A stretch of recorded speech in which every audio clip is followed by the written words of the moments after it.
Secondly, I will be introducing amendments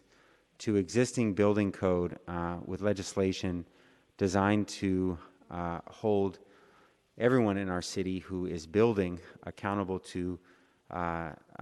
labor laws and practices on their respective projects.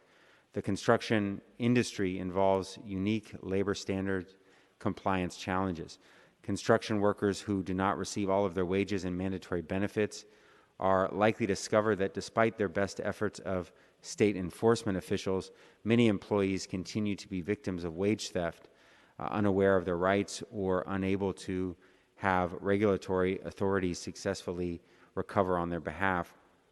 General contractors and developers or owners who receive city-issued permits and licenses and who benefit from the construction workers' labor may disclaim responsibility for making underpaid workers whole, leaving workers with a complicated and lengthy process for getting their earned back pay.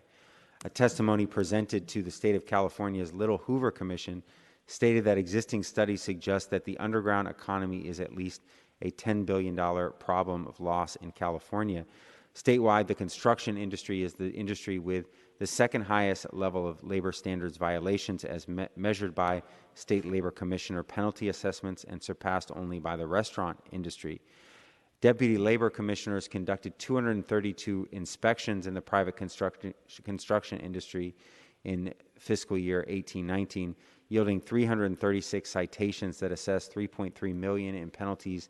and $14.8 million in back wages. However, the Department of Industrial Relations collected fewer than 15% of the penalties and 2% of the back wages. Enforcement actions, however, are dwarfed by the number of contractors and projects in California, including projects in San Francisco.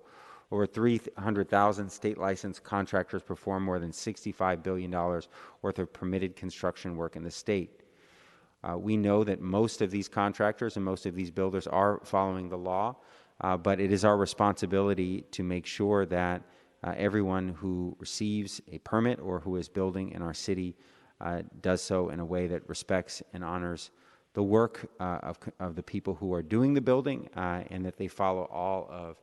our own local and state labor laws. So this legislation requires project owners to accept responsibility for the completeness of their contractors' payroll records and prevents the issuance of certification of final and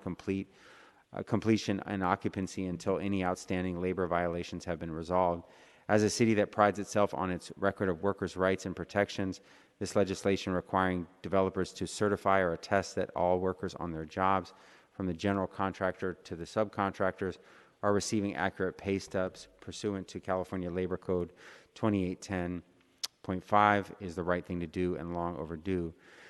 By focusing on this simple paperwork issue and requiring project owners to certify that workers have received their legally required pay stubs as a condition of obtaining a certificate of occupancy, this legislation will close a significant loophole that makes the project owner directly responsible for preventing wage theft. It is in line with what a number of other Bay Area cities have done, including Berkeley and Milpitas, and we would be the largest municipality with such a similar but important protection for workers in our city.